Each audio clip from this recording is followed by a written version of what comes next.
Alright guys, welcome back. I am loving our content so far. I hope you are too.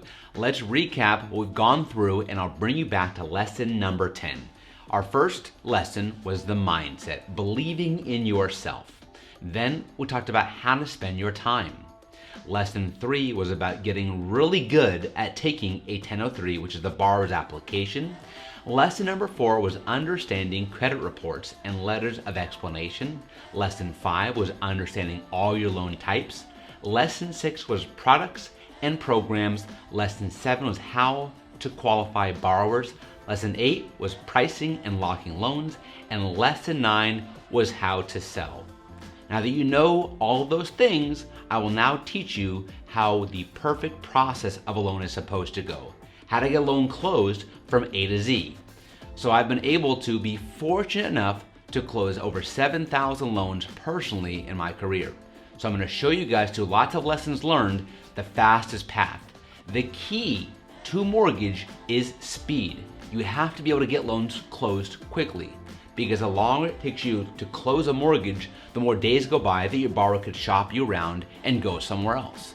So people will sacrifice price every single day for speed and convenience. So making loans easy for borrowers to apply with and quick to close gives you the best chance of success. So I will show you today the perfect process of the perfect loan.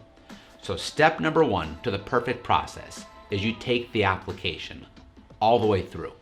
And that's what we discovered earlier, and that's the borrower's 1003. That is where they live, where they work, how many kids they have, how many homes they own, and what their goals are. That is the 1003. Once you've taken the 1003, your job is to request STIPs. So generally, when requesting STIPs from a borrower, I'm going to break this down into a couple of categories.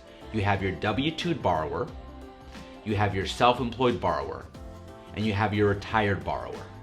Those are the 3 general categories.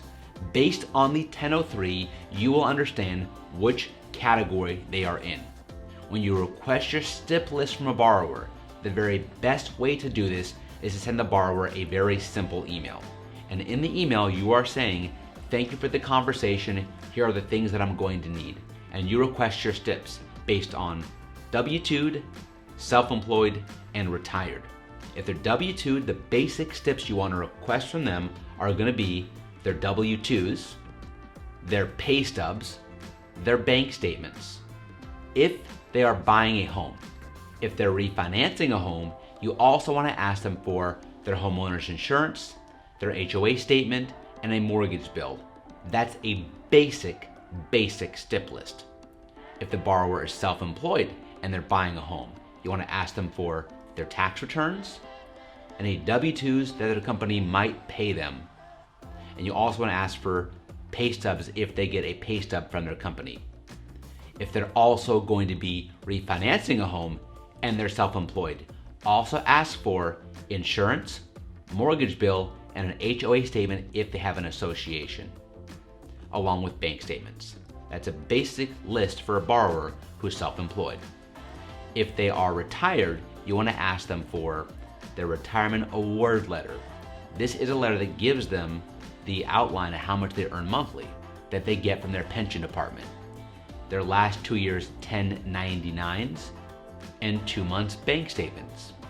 If they're refinancing a mortgage, also ask for their mortgage statement, their homeowner's insurance, and if there's an association, their HOA coupon.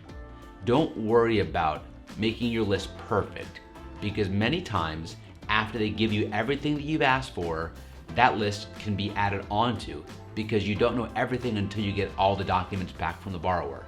But the goal is to get a quick, concise STIP list out to the borrower to get them committed and to get them engaged.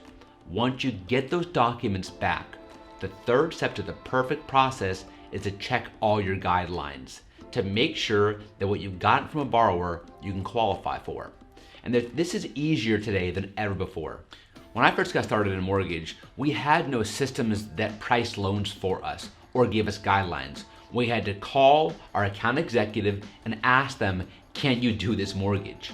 But nowadays, with the resources that most of our banks have, it's easy for us to go into the resource center and research guidelines on a mortgage. there's 3 general ways you can check guidelines on a mortgage. Number 1, your pricing engine. If your pricing engine is like my pricing engine and most of ours, you can build a file in the pricing engine and hit price.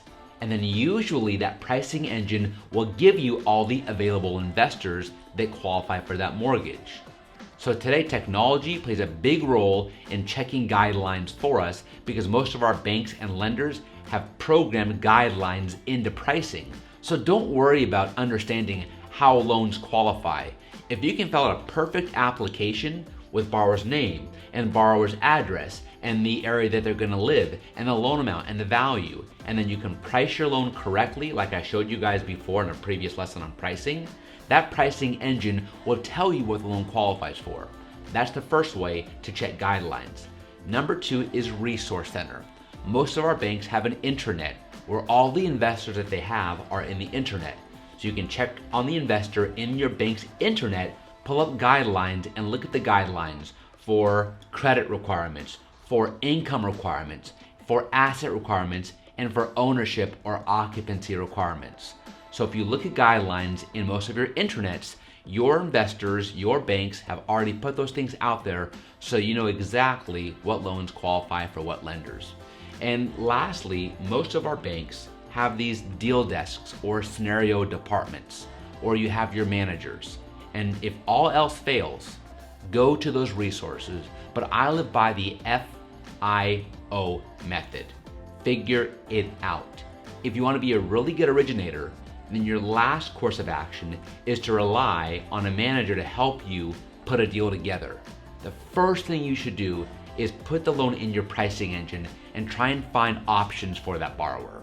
If you can't find options that way, then go to your resource center and research your guidelines and try and find out where a loan can go.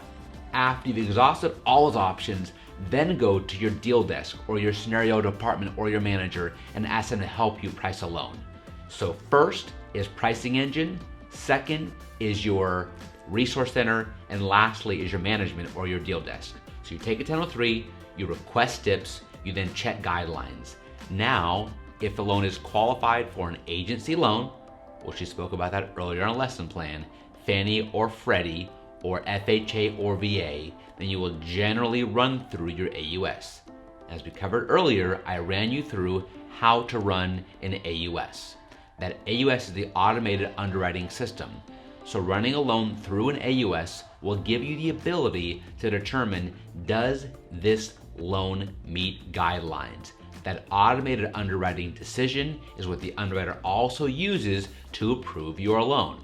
And that is great, it's universal, makes it really easy to qualify loans today because you put your loan into your pricing engine or into your loan operating system, you load your AUS into the system and you press submit and order it. And as it processes the order, it will come back and tell you if the borrower is qualified. So it's easy. Technology is a great part of what we do because it speeds up the underwriting and qualification process up front.